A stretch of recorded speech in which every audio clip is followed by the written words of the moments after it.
ये जो world government बनाने वाला काम कैसे होगा और विश्व परिवर्तन मिशन क्या कर रहा है, ये किस तरह से अंतरिम संसद और अंतरिम सरकार की वकालत की जाएगी, ये कैसे होगा सर, यही बात बताने के लिए ये वेबसाइट है, जिसमें शुरुआत में ही लिखा हुआ है कि वैश्विक शांति और भागीदारी सुनिश्चित करने के लिए इसका उद्देश्य क्या बताया गया है कि पूरी दुनिया में शांति हो, मतलब युद्ध ना होने पाए और जो युद्ध हो रहे हैं वो रुक जाए। और दूसरी बात क्या कि अंतर्राष्ट्रीय और वैश्विक अधिकारों को दिलाने के लिए, अंतर्राष्ट्रीय अधिकार क्या है कि ऐसे अधिकार जो हमारी जनता को अधिकार तो चाहिए लेकिन वो अपने देश की सरकार अकेले दे नहीं सकती। जैसे युद्ध रोकने, युद्ध से जो खतरा होता है, युद्ध तो कई देशों के बीच होते हैं, तो एक देश कैसे युद्ध रोकेगा? अगर हमें युद्ध से सुरक्षा पाने का अधिकार चाहिए तो एक देश अपने देश की सरकार कैसे देगी? अपने देश की सरकार बेचारी इतना ही कर सकती है कि भाई हम किसी देश पर हमला नहीं करेंगे, लेकिन अगर दूसरा देश हमारे देश पर हमला कर दिया तो हमारे देश की सरकार बेचारी क्या करेगी? बात ठीक है। इसका मतलब युद्ध से सुरक्षा पाने का अधिकार अंतर्राष्ट्रीय अधिकार, बात साफ हो गई। इसी तरह से अगर युद्ध होगा तो हमें मारे जाने का भी खतरा है, मारे जाने का खतरा है ना। तो जब हमारे घरों पर मिसाइल गिरेगी, बम गिरेगी, पानी नहीं गिरेगा, मिसाइलों की बारिश होगी, जैसा कि यूक्रेन में बारिश हो रही है, जैसा कि गजा में बारिश हो रही है, लीबिया सीरिया में बारिश हो रही है। ये जो बारिश होगी बमों की, मिसाइलों की, तो हमारे घर गिरेगी नहीं, हमारा देश खंडहर बनेगा कि नहीं, तो हमारी जान जाएगी कि नहीं। तो अपने जीवित रहने का अधिकार, ये देशी अधिकार है कि अंतर्राष्ट्रीय अधिकार? अंतर्राष्ट्रीय अधिकार, क्योंकि हमारे देश की सरकार कैसे इस गारंटी दे सकती है कि हम अपने देश के नागरिकों को जिंदा ही रखेंगे। हाँ, वो कोशिश कर सकती है, भाई सेना लगा सकती है, लड़ाई लड़ सकती है, रोकने की कोशिश कर सकती है, लेकिन गारंटी कैसे दे सकती है? तो गारंटी तो तभी मिलेगी आदमी को जीने का जब उसको युद्ध से सुरक्षा पाने का अधिकार मिले, जब उसको जीवन का अधिकार पूरे दुनिया के सारे संसार के लोग मिल करके कोई संस्था बनाएं, विश्व सरकार जैसी कोई चीज बनाएं और वो गारंटी दे कि हाँ, हम आपको युद्ध से मरने नहीं देंगे। तो ये क्या है? वैश्विक अधिकार, ग्लोबल राइट्स। इसी तरह से और भी अधिकार हैं जो अंतर्राष्ट्रीय अधिकार है। देखो, इसमें दिया भी हुआ है list of proposed international and global rights. पहला क्या लिखा हुआ है? Right of safety and security committed from wars committed by any nation state. मतलब क्या है कि किसी भी देश द्वारा युद्ध किया जाए, वार किया जाए, तो उससे सुरक्षित रहने और सुरक्षा पाने का अधिकार, यानी युद्ध से सुरक्षा पाने का अधिकार, ये पहला अधिकार क्या है? ये हमारा ग्लोबल राइट। दूसरा क्या है? Right of safety and security committed by the state sponsor terrorism.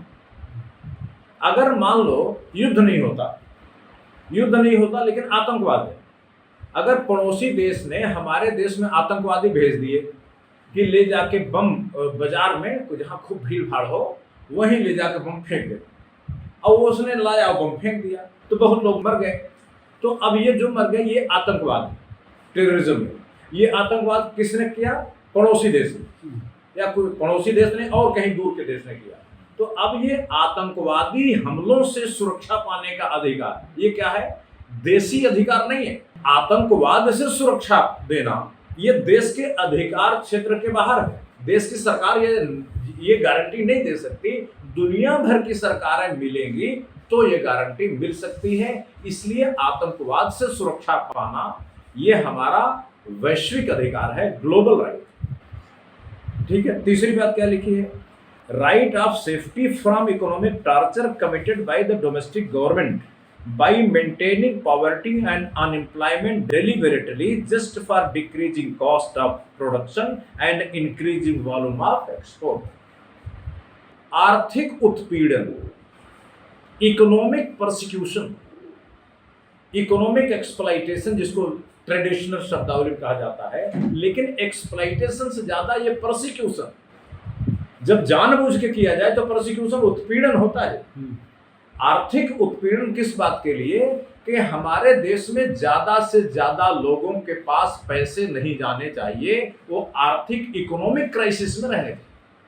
वो इकोनॉमिक क्राइसिस में रहेंगे तो कम पैसे में काम करेंगे, उनका मजदूरी का रेट कम रहेगा, तो जो देश में सामान पैदा होगा वो सामान सस्ता होगा और दूसरे देशों में खूब बिकेगा, मतलब निर्यात ज्यादा होगा।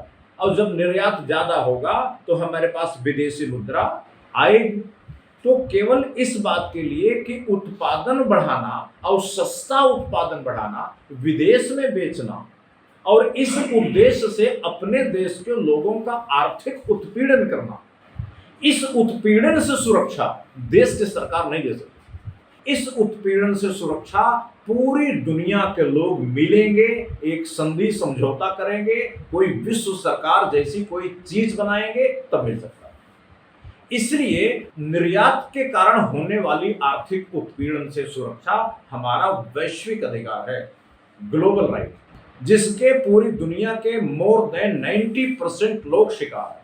धरती में अगर 810 करोड़ आदमी हैं इसमें 2024 में, तो 600 करोड़ से ज्यादा आदमी इस उत्पीड़न के शिकार, इकोनॉमिक प्रोसिक्यूशन।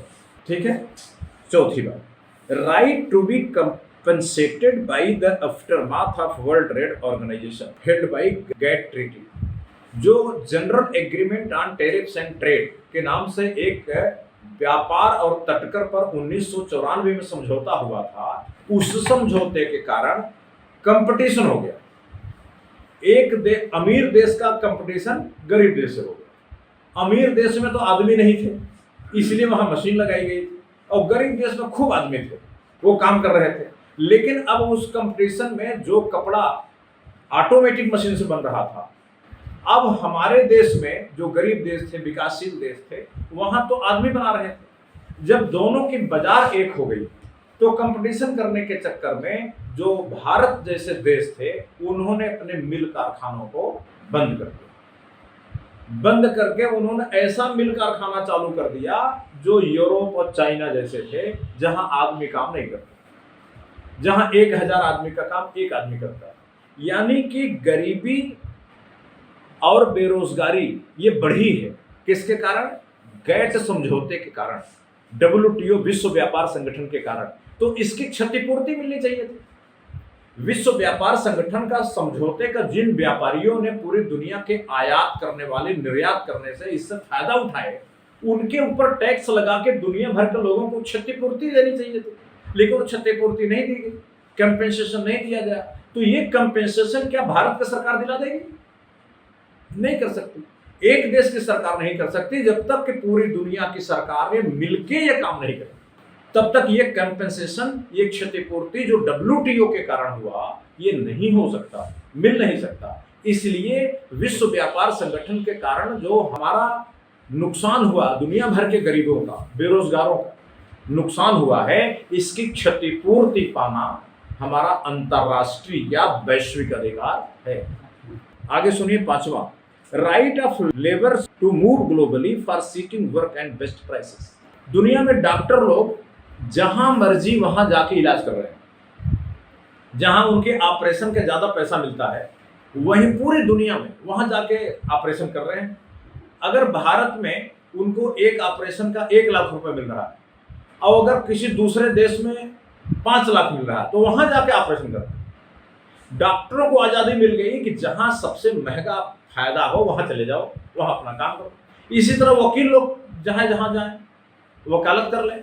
लेकिन देश के मजदूरों को, जिस देश में मजदूरी महंगी है, जैसे 5000 रुपया अमेरिका में एक दिन की मजदूरी है, झाड़ू पोछा लगाने वाले का, अनस्किल्ड वर्कर, अब भारत में 500 रुपया है। कितना फर्क है? 10 गुने।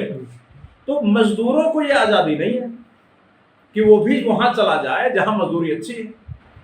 यानी पैसे वालों को आजादी है कि आप जहां आपका धंधा बढ़िया चल रहा हो, आपका मोबाइल जहां बढ़िया बिक रहा हो, वहां जाकर बेचो। लेकिन मजदूर के पास तो मोबाइल बेचने के लिए कोई सामान नहीं, श्रम है, मजदूरी है। श्रम जहां अच्छा रेट पे बिक रहा है, वहां वो नहीं जा सकता। यानी श्रमिक को अपना श्रम बाजार की अच्छी कीमतों पर, वैश्विक लेवल पर अच्छी कीमतों पर बेचने का अधिकार, ये वैश्विक अधिकार ये देश की सरकार दे सकती है क्या?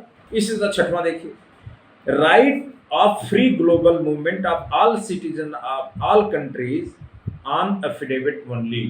दुनिया में कोई भी आदमी अगर कहीं जाना चाहता है, वो इंसान है, इंसान को प्रकृति ने बनाया और धरती को भी प्रकृति ने बनाया, दोनों को। तो इंसान को पूरी दुनिया में घूमने आने जाने की आजादी मिलनी चाहिए। अगर वो अमेरिका, जापान, जर्मनी, अरे भाई किसी के घर में नहीं घुसेंगे, घर में घुसेंगे तो घंटी बजा के जाएंगे, बिना घंटी बजाए नहीं जाएंगे। लेकिन पूरी दुनिया में घूमने का, आने जाने का अधिकार तो प्रत्येक व्यक्ति का प्राकृतिक अधिकार है। इस प्राकृतिक अधिकार को उल्लंघन हो रहा है, तो ये पूरे संसार में घूमने का, आने जाने का अधिकार एक प्रत्येक व्यक्ति का वैश्विक अधिकार है, जो अपने देश की, एक देश की सरकार नहीं दे सकती जब तक कि पूरी दुनिया की सरकारें मिलके एक संस्था नहीं बनाती, विश्व सरकार जैसी कोई चीज नहीं बनाती। ठीक है, आगे देखिए। सातवां, right of all citizens of all nation states to marry abroad. दुनिया भर के सभी लोगों को यह अधिकार मिलना चाहिए कि अगर उनको मान लो शादी करने के लिए अपना पार्टनर अपने देश में नहीं मिला, दूसरे देश मिल रहा है, तो दूसरे देश उनको मिलना चाहिए, शादी करने का मौका मिलना चाहिए। ये अधिकार पैसे वालों को है, पैसे वालों को वीजा मिल जाएगा, क्योंकि दुनिया के ज्यादातर देशों ने कानून बना रखा है कि आपके खाते में वो पैसा है, आपका प्रॉपर्टी है, जमीन जायदाद है, वो बैंक बैलेंस है, तो आप दुनिया में कहीं भी जाओ आपको मिल जाएगा वीजा। लेकिन जिनके पास पैसा नहीं, क्या उनको अपना मनपसंद वर चुनने का, वधू चुनने का अधिकार नहीं है? ये तो गड़बड़ है, ये तो भेदभाव है। तो यह जो अपना मनपसंद, मान लो कि इंडिया का लड़का है, जर्मनी की लड़की है, दोनों आदमी मोबाइल पे प्रेम करते हैं और शादी करना चाहते हैं, लेकिन इनके दोनों के पास पैसे नहीं, न जर्मनी की लड़की इंडिया आ सकती, न इंडिया का लड़का जर्मनी आ सकता, लेकिन प्रेम कर सकते हैं मोबाइल, फोटो देख देख, तो कैसे क्या होगा? तो ये तो उनके अधिकारों को उल्लंघन, उनके प्राकृतिक अधिकारों को उल्लंघन। तो इसके लिए तो पूरी दुनिया में आज़ादी मिलनी चाहिए। यह आज़ादी, अपने मनपसंद पार्टनर से शादी करने का अधिकार तो व्यक्ति का मूल अधिकार है, और ये अपने देश की सरकार दिला सकती है क्या? इसके लिए पूरी दुनिया भर के लोगों को मिलके विश्व सरकार, या जिसको हम कहते हैं संयुक्त राष्ट्रीय सरकार, यूनाइटेड नेशनल गवर्नमेंट जैसी, यूएनजी जैसी कोई चीज बनाना पड़ेगा। आठवां देखिए, right to claim and avail super national and global citizenship on affidavit basis. केवल हलफनामा देके आदमी को अपनी नागरिकता को ऊपर नीचे करने का अधिकार होना चाहिए। अगर कोई आदमी देश का नागरिक है और वो चाहता है कि मैं पड़ोसी देशों में भी आना जाना चाहता हूं, तो पड़ोसी देशों में मतलब अंतर्राष्ट्रीय नागरिकता उसको मिलनी चाहिए। अगर कोई कहता नहीं मुझे तो खाली पड़ोसी देश में नहीं, पूरी दुनिया में आने जाने का अधिकार मिलना चाहिए, तो उसको सिटीजनशिप मिलनी चाहिए पूरे वर्ल्ड की। ये भी उसका अधिकार है, ये उसका प्राकृतिक अधिकार है। माने नागरिक, कोई आदमी जितने एरिया से प्रेम करे, कोई अपने परिवार से प्रेम करता है, बड़ी खुशी बात है, कोई अपनी जाति से प्रेम करता है, कोई अपने प्रदेश से प्रेम करता है, कोई अपने देश से प्रेम करता है, तो उसको नागरिकता मिलती है। लेकिन कोई पड़ोसी देशों से भी प्रेम करता हो, कोई पूरी दुनिया से प्रेम करता हो, तो उसको उसकी नागरिकता क्यों नहीं मिलनी चाहिए? प्रेम का दायरा, जो प्रेम का दायरा होता है, तो प्रेम करने वाला ही जानता है। सरकार को कैसे मालूम कि सामने वाले के प्रेम करने का दायरा कितना है, उसके प्रेम की, लव की टेरिटरी क्या है, अफेक्शन की टेरिटरी क्या है, उसका परिक्षेत्र क्या है, उसको सरकार को कैसे मालूम? इसलिए धर्म चुनना ये व्यक्ति का निजी अधिकार है। कोई किसी को हिंदू मुसलमान नहीं बना सकता। हर आदमी का अधिकार है कि वो तय करे कि मुझे हिंदू बनना है, मुसलमान। इसी तरह नागरिकता तय करना भी व्यक्ति का अपना निजी अधिकार है, ये सरकार का काम नहीं है। किसी को देश का नागरिक बनना है कि पड़ोसी देशों का साझा नागरिक बनना है कि पूरी दुनिया का नागरिक बनना है, ये व्यक्ति का निजी अधिकार है, जो हलफनामा देकर कर सकता है। लेकिन यह अधिकार क्या देश की सरकार दे सकती है? नहीं दे सकती। यह अधिकार देने का काम पूरी दुनिया के लोग मिलेंगे तब। इसीलिए ये विश्व सरकार जैसी कोई चीज ही बनेगी तो मिलेगी। नौवां देखिए, right to choose any one amongst various vertical citizenship. मतलब कि कोई भी, ये वही जो पहले 8वें में बताया उसी का एक्सटेंशन है कि नागरिकता जो है कोई भी सुप्रा नेशनल नागरिकता, सुप्रा मतलब अंतर्राष्ट्रीय नागरिक, अंतर्राष्ट्रीय नागरिकता चाहे जो लेना हो व्यक्ति का निजी अधिकार है। 10वां देखिए, right to represent the people at super national and global level. एक और बात है, अगर हम पूरी दुनिया से प्रेम करते हैं तो पूरी दुनिया ये चाहेगी कि भाई विश्वात्मा को हम अपना एमपी बना दें, क्योंकि ये आदमी मेरा प्रतिनिधित्व करेगा कि हमारी भलाई के लिए काम करेगा। ये बात सही है। तो अगर कोई देश के अंदर प्रेम करता है तब तो वो जनप्रतिनिधि बन सकता है, लेकिन कोई पूरी दुनिया से प्रेम करता है तो जनप्रतिनिधि नहीं बन सकता। क्यों नहीं बन सकता? यानी पूरे विश्व का कोई इलेक्शन कमीशन ही नहीं है, पूरे विश्व का कोई इलेक्शन ही नहीं होता, पूरे विश्व की कोई संसद ही नहीं है, तो कहां प्रतिनिधित्व करे वो? चुनाव कहां हो? किसका प्रतिनिधित्व करे? तो लोगों को अंतरराष्ट्रीय प्रतिनिधित्व का अधिकार, अंतरराष्ट्रीय और वैश्विक जन प्रतिनिधित्व का अधिकार मिलना चाहिए। अब अंतरराष्ट्रीय अधिकार, मान लो भारत पाकिस्तान वाले मिल करके किसी को अपना एमपी बनाए, भारत चीन वाले मिल के अपना सांसद बनाए, कैसे बनाए? कहां है चुनाव आयोग? कहां से बनाए? ये बात तो सही है कि प्रकृति में अंतरराष्ट्रीय प्रेमी हैं, इसमें तो कोई मना नहीं किया सकता, और लोगों की अंतरराष्ट्रीय जरूरत भी है।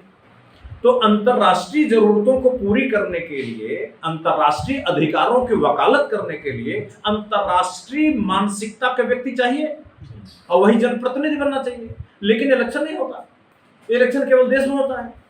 तो जो अंतरराष्ट्रीय सोच का आदमी है वो जनप्रतिनिधि नहीं बन पा रहा है, और जो अंतरराष्ट्रीय व्यक्ति को अपना जनप्रतिनिधि बनाने के लिए वोटर लोग तैयार हैं, बेचारे वो किसी को वोट नहीं दे पा रहे। तो जनप्रतिनिधि बनने का काम, अंतरराष्ट्रीय स्तर पर जनप्रतिनिधित्व का अधिकार, ये कोई देश की सरकार दे सकती है क्या? भारत सरकार अकेले चाहे दे देगी? पाकिस्तान सरकार अकेले चाहे दे देगी? ये तो पूरी दुनिया की सरकारों को मिलके काम करना पड़ेगा, तब मिलेगा। पूरे संसार के नागरिकों को मिलके काम करना पड़ेगा, तब ये अधिकार मिलेगा। यही वैश्विक अधिकार। और अगली बात क्या है? 11वां देखिए, वोट का अधिकार। इसी तरह एक बात है कि तो प्रतिनिधि बनने का अधिकार बताया, रिप्रेजेंटेशन। जनप्रतिनिधित्व तो तब होगा जब वोट कोई देगा। कोई प्रतिनिधि कब बनेगा? एमपी कब बनेगा? जब कोई वोट देगा। बिना वोट के कोई प्रतिनिधि बन जाएगा? नहीं बन सकता। तो जब नहीं बन सकता तो अंतरराष्ट्रीय वोट का अधिकार भी मिलना चाहिए। जब देश के सारे लोगों की अंतरराष्ट्रीय जरूरतें पैदा हो गई, वैश्विक जरूरतें पैदा हो गई, तो अपनी अंतरराष्ट्रीय जरूरतों के लिए, अपनी वैश्विक जरूरतों के लिए लोगों को अंतरराष्ट्रीय मतदान का अधिकार, मतकर्म का अधिकार, वोट का अधिकार और वैश्विक वोट का अधिकार मिलना चाहिए। क्या ये देश की सरकार दे सकती है? नहीं दे सकती। इसके लिए पूरी दुनिया की सरकारों को मिलना पड़ेगा, पूरी दुनिया संसार के नागरिकों को मिलकर के साझा एक्शन लेना पड़ेगा, तब ये होगा। ठीक है। इसी तरह 12वां देखिए, right to vote to elect super national and global governments. अब अभी तक हमने क्या कहा? वोट का अधिकार। वोट का अधिकार अंतरराष्ट्रीय वैश्विक वोट का अधिकार मिलना चाहिए, अंतरराष्ट्रीय वैश्विक जनप्रतिनिधित्व का अधिकार, पीपल्स रिप्रेजेंटेशन का अधिकार मिलना चाहिए। अब अंतरराष्ट्रीय सरकार भी चाहिए। मतलब एमपी बन गया, चुन लिया गया कि भाई चलो ठीक है, बड़ी खुशी बात है, इलेक्शन हो गया, अंतरराष्ट्रीय जनप्रतिनिधि तैयार है और वैश्विक जनप्रतिनिधि तैयार है, लेकिन सरकार ही नहीं। तो क्या करेगा? जाके कहां बैठेगा वो? क्या करेगा? उसकी सुनेगा कौन? उसकी मानेगा कौन? अगर उसके पास सरकार ही नहीं होगी तो। यानी विश्व संप्रभुता में जो विश्व का हिस्सा है, या जो संप्रभुता में, सॉवरेनिटी में जो देश के नागरिक हैं, उनकी वैश्विक जरूरतों का जो हिस्सा है, अगर वो नहीं मिला और कोई वैश्विक सरकार, अंतरराष्ट्रीय सरकार नहीं बनी, तो अंतरराष्ट्रीय वोट का अधिकार, अंतरराष्ट्रीय प्रतिनिधित्व का अधिकार मिल जाने से भी कोई फर्क पड़ने वाला नहीं है। तो अंतरराष्ट्रीय सरकार चाहिए और वैश्विक सरकार चाहिए। अंतरराष्ट्रीय और वैश्विक सरकार के लिए भी पूरी दुनिया के सरकारों को मिलकर काम करना पड़ेगा। ये नहीं हो सकता कि एक देश की सरकार, भारत की सरकार अकेले काम कर सकती है क्या? पाकिस्तान की सरकार कर सकती है क्या? तो यानी ये मामला भी पूरी दुनिया की सरकारें मिलके काम करें, या पूरी धरती के 810 करोड़ आदमी मिलके काम करेंगे, तब होगा।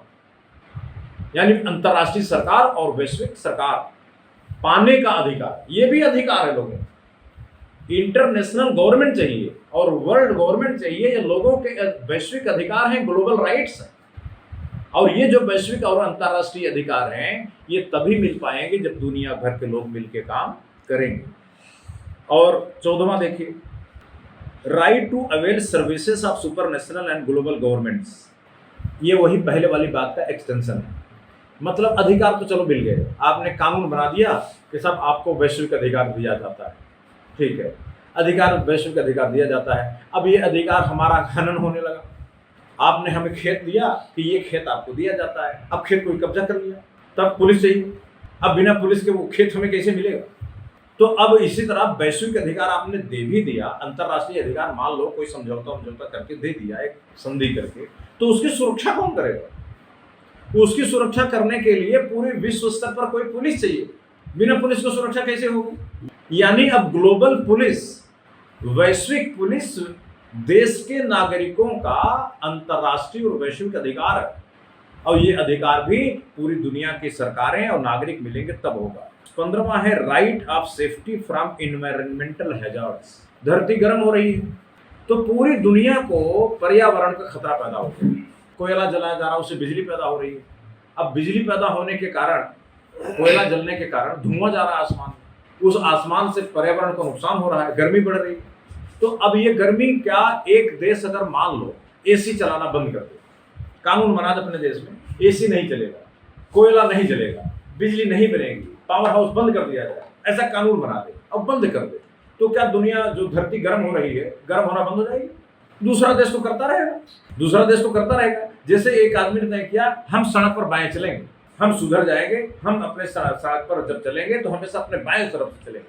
तो अगर हमने मान लिया कि हम तो बाएं चलेंगे, लेकिन अगर सब लोग ना माने तब कुछ लोग दाहिने चलेंगे, तो हम बाएं चले, उन्होंने दाहिने चले, तो हम दोनों पर टक्कर हो जाएगी कि नहीं? इसलिए कानून की जरूरत है, ट्रैफिक पुलिस की जरूरत होती है। ट्रैफिक पुलिस होगा, कानून होगा, तब जाके रोड के एक्सीडेंट बचेंगे, तब नहीं होगा। इसी तरह से पर्यावरण से सुरक्षा पाना, धरती को सुरक्षित रखना, धरती को हरी भरी रखना, धरती को जिंदा रखना, इंसान के रहने लायक धरती को बनाए रखना, ये हमारा अधिकार है। ये धरती के प्रत्येक व्यक्ति का अधिकार है। अगर धरती गर्म हो गई, धरती का नुकसान हो गया, तो क्या एक दो आदमी का नुकसान होगा? ये तो सबका नुकसान होगा। हाँ, कुछ लोग ये जरूर हैं वो चांद पर भागने की तैयारी में, वो कहेंगे जब धरती मर जाएगी तो हम चांद पर भाग जाएंगे। तो कितने आदमी भाग जाओगे? बाकी लोग क्या?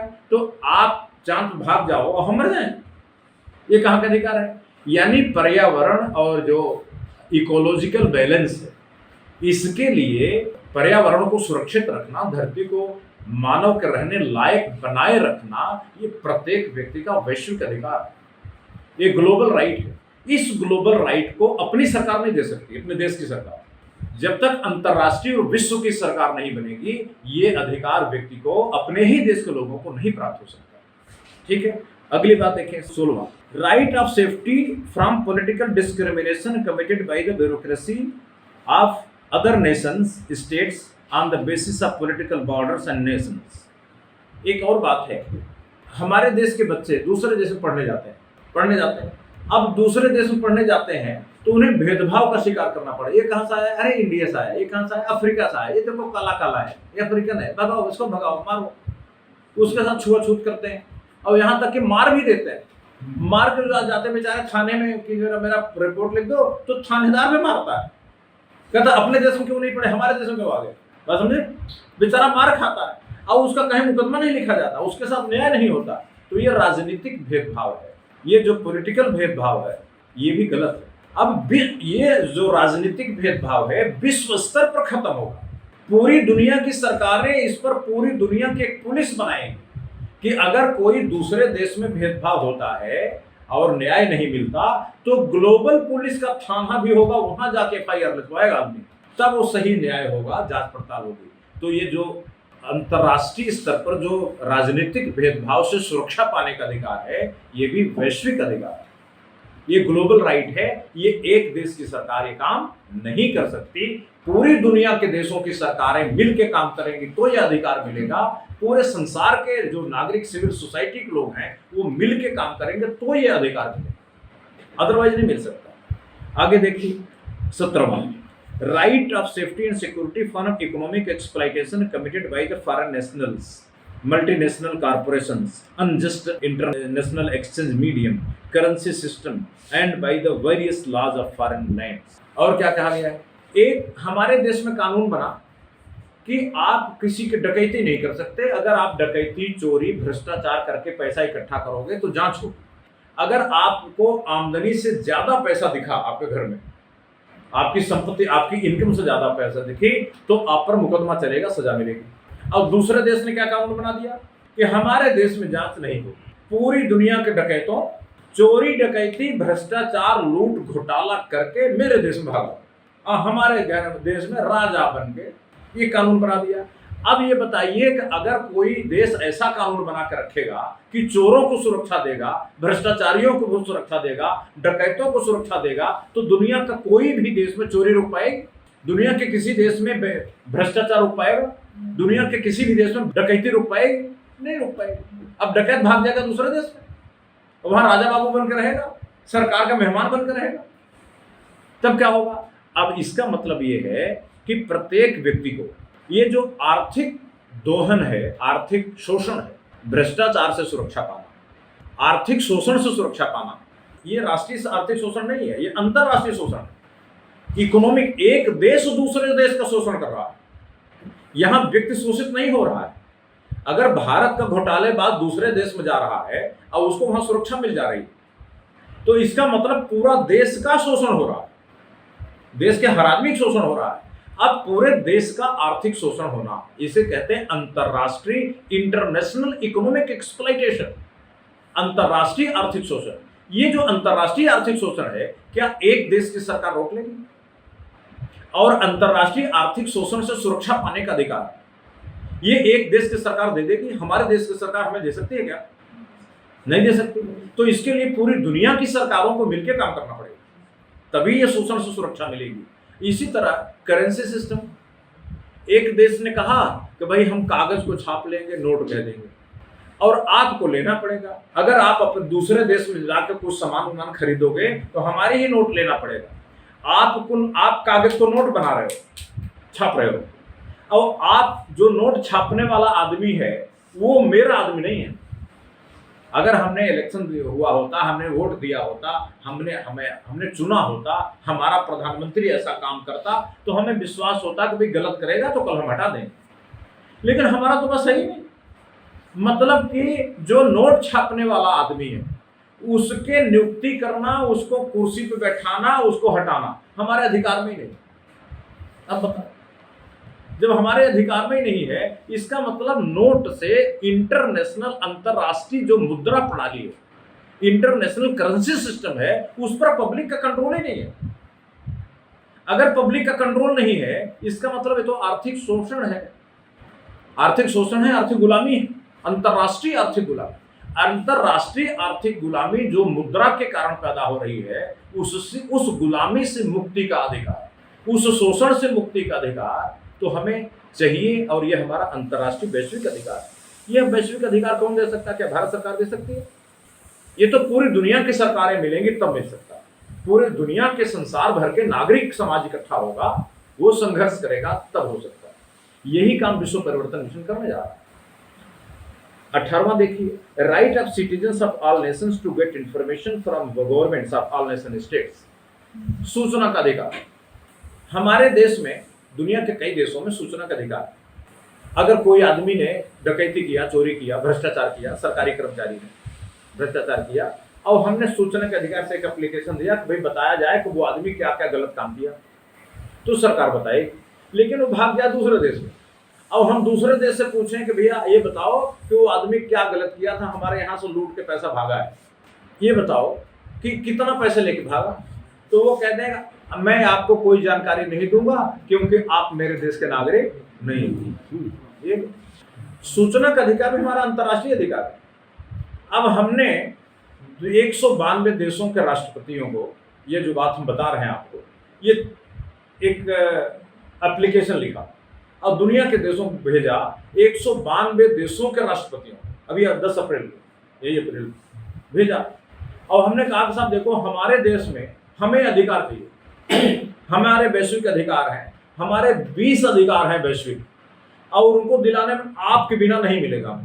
तो आप ऐसा करो, हम ये तरीका बता रहे हैं, इस तरीके पर कार्रवाई करो और एक अंतर्राष्ट्रीय संधि पर दस्तखत करो, जिससे हमारे और पूरे आपके भी देश में ऐसे लोग हैं, इन लोगों को वैश्विक अधिकार मिल जाए, इंटरनेशनल अधिकार मिल जाए, तो हमारे अधिकारों को दिलाने में मेरी मदद करो। तो हमने लिख दिया।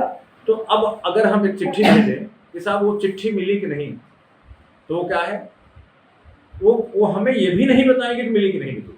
वो कहेंगे आप दूसरे देश का नागरिक हो, हमसे मत पूछो।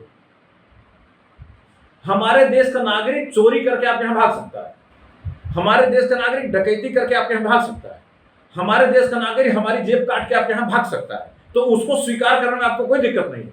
लेकिन मैं ये पूछूं कि मेरी चिट्ठी मिली कि नहीं, तो कहोगे नहीं, आप दूसरे देश का नागरिक हो, इसलिए हम आपका जवाब नहीं देंगे। ये क्या है? तो इसलिए सूचना का अधिकार भी वैश्विक होना चाहिए। किसी भी देश का नागरिक किसी भी देश के नागरिक को चिट्ठी भेज के सूचना का अधिकार प्राप्त करने का अधिकारी होना चाहिए। तो ये राइट टू इंफॉर्मेशन, ये इंटरनेशनल राइट है, ये ग्लोबल राइट है, ये ग्लोबल राइट मिलना ही चाहिए। पूरी दुनिया के लोग एक हो गए, एक दूसरे का असर हो रहा। टेलीफोन किया, किसी ने गाली दे दी, अब गाली दे दी, अब अपने देश भाई नहीं हो, मुकदमा कहां किया जाए? हमारे देश में सरकार, हम थाने में जाए, साहब गाली दे दिया, कौन गाली दिया? अमेरिका वाले ने दे दिया। अरे छोड़ो ना, अमेरिका हम कैसे जाएंगे? पुलिस वाले कहे हम कैसे जाएंगे अमेरिका, छोड़ो ना। मतलब गाली देने के लिए स्वतंत्र है वो, हमारा इंसल्ट करने के लिए स्वतंत्र है फोन पे, लेकिन पुलिस स्वतंत्र नहीं। तो फिर हमारे अधिकारों की सुरक्षा कैसे होगी? हो पाएगी? नहीं होगी। इसलिए हमने कहा कि सूचना का अधिकार। और 19वां, right of safety from corruption committed by joint nexus of multinational corporations, domestic rulers and functionaries of the foreign governments। अंतरराष्ट्रीय भ्रष्टाचार से सुरक्षा पाने का अधिकार। ये कौन कौन करते हैं? ये जो इंटरनेशनल कंपनियां हैं, मल्टीनेशनल कंपनी जिसका नाम आप लोग बोलते हैं, एमएनसीज बोलते हैं, मल्टीनेशनल कंपनी और अपने देश के नेता और दूसरे देश के सरकारी कर्मचारी, ये तीनों मिलके अंतरराष्ट्रीय भ्रष्टाचार करते हैं, करप्शन करते हैं। लेकिन इस भ्रष्टाचार में उनको सजा दिला पाना टेढ़ी खीर है। ये भ्रष्टाचार अंतरराष्ट्रीय है, लेकिन अंतरराष्ट्रीय न्यायालय नहीं। एक बेचारा हेग में न्यायालय है यूरोप में, एक अंतरराष्ट्रीय न्यायालय है, उसने कब से नेतन्याहू को नोटिस जारी कर रखा, ये इजराइल का प्रधानमंत्री को नोटिस जारी कर रखा कि आप जो है युद्ध अपराधी हैं। क्या आप मार रहे हो, बेमतलब मार रहे हो गाजा वालों बेचारों, आप अपराधी हो। तो कह रहे हैं अच्छा अपराधियों को क्या कर लोगे? उसने गाली उल्टा दे दी जज को बेचारा चुपचाप बैठ गया। ऐसा न्यायालय जिसके नाखून है ना दांत है, मुंह में दांत नहीं, हाथ में नाखून नहीं, वो न्यायालय बना पड़ा, वो कैसे न्याय करेगा? जस्टिस कैसे होगी बताओ? इसलिए फिर तो कोई भी आदमी किसी को मारेगा, किसी को पीटेगा, किसी को लूटेगा, किसी को कुछ भी करेगा, डकैती करेगा, बलात्कार करेगा, चोरी करेगा, कुछ भी करेगा, किसी को गाली देगा, अपराध करेगा, अपमान करेगा, कुछ भी करेगा, कुछ नहीं होगा। देश की सरकार कैसे कर लेगी बताओ? इसके लिए तो पूरी दुनिया की सरकारें मिलेंगी, तब तो भ्रष्टाचार से जो इंटरनेशनल करप्शन हो रहा है, मल्टीनेशनल कंपनियां, अपने देश के बेईमान भ्रष्ट नेता और दूसरे देश के सरकारी कर्मचारी, ये तीनों मिलके जो अंतरराष्ट्रीय भ्रष्टाचार कर रहे हैं, इनको सजा दिलाने का काम तो कोई अंतरराष्ट्रीय न्यायालय कर सकता है। वैश्विक न्यायालय जिसके पास इतनी पावर हो, ये कौन करेगा? ये तो जब तक पूरे संसार की सरकारें, अब पूरे संसार के नागरिक मिलेंगे नहीं, मिलके काम नहीं करेंगे, तब तक काम होने वाला नहीं है, ये अधिकार नहीं प्राप्त हो सकता। 20वां बात है, right to avail justice by supernational and global governance to get website supernational rights protected. मतलब ये कह रहा है कि जो हमारे अधिकार हैं, जितनी बातें ऊपर बताई गई, इन अधिकारों को सुरक्षा देने वाली एजेंसी पाने का अधिकार है ना। जैसे कस्टमर राइट है, उपभोक्ता अधिकार है, तो उपभोक्ता अधिकार तब है जो उपभोक्ता न्यायालय है। अगर न्यायालय ना हो तो अधिकार कैसे मिल जाएगा? यानी एक ऐसी एजेंसी प्राप्त करने का अधिकार जो हमारे अंतरराष्ट्रीय अधिकारों और वैश्विक अधिकारों की सुरक्षा करे, वो भी हमारा वैश्विक अधिकार। और right of prevention of safety from disaster of third world war, तीसरे विश्व युद्ध से सुरक्षा पाने का अधिकार। एक दूसरा विश्व युद्ध हुआ था, एक बम छोड़ा था, एक नागासाकी हिरोशिमा में 2 बम छोड़ा, 2 बम छोड़ा था, पूरा जापान तबाह हो गया। आज तक विकलांग बच्चे पैदा हो रहे हैं, आज भी। कब छोड़ा था? 45 में छोड़ा था। कितने साल बीत गए? 80 साल होने जा रहे, 80 साल बीत गया और अभी भी माताओं के पेट से विकलांग बच्चे पैदा हो रहे हैं। इतना असर हुआ है 80 साल। फिर क्या चाहते हैं? फिर बम छूटेगा। और अब कितने बम है मालूम? तब तो खाली अमेरिका के पास थोड़े से बम थे, अब पूरी दुनिया में तमाम देशों के पास परमाणु बम। एक बार फुलझड़ी शुरू हो गई तो पूरी धरती पर सब कहानी खत्म है, कुछ बचेगा नहीं। तो वो जो तीसरे विश्व युद्ध की विनाश लीला है, उससे सुरक्षा पाने का अधिकार मिलना चाहिए कि नहीं मिलना चाहिए? वो तीसरे विश्व युद्ध से सुरक्षा पाने का अधिकार वो क्या हमारे देश की सरकार दे सकती है? वो तो पूरी दुनिया के देशों की सभी सरकारें मिलकर देंगी तो सुरक्षा मिलेगी, वो अधिकार मिलेगा। या पूरी दुनिया के जो सिविल सोसाइटी के लोग हैं, नागरिक हैं, जागरूक नागरिक हैं, वो इकट्ठे होकर के संघर्ष करेंगे, एकजुटता कायम करेंगे, साझा एक्शन लेंगे, तब ये हमें तीसरे विश्व युद्ध से सुरक्षित रहने का अधिकार प्राप्त होगा। तो हमारे जो वैश्विक अधिकार हैं, global rights, in global rights को दिलाने के लिए ही ये विश्व परिवर्तन मिशन काम कर रहा है।